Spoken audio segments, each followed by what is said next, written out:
How to use Twitter Analytics. Hello everyone, welcome back to our channel. Twitter Analytics offers valuable insights into your Twitter presence. Here's how to navigate it and discover what makes your tweets stick.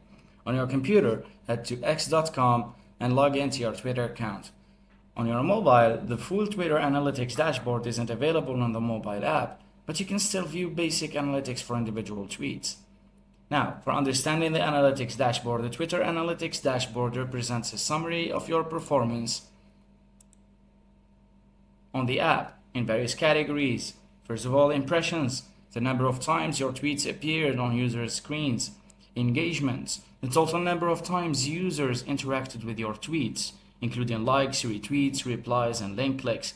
There is also the engagement rate, profile visits, mentions, and top tweets, and the audience insights. For leveraging analytics for growth, identify engaging content and optimize tweet timing and track campaign performance. So beyond the basics, consistency is key, and set goals and experiment and adapt. Thanks for watching, and don't forget to subscribe.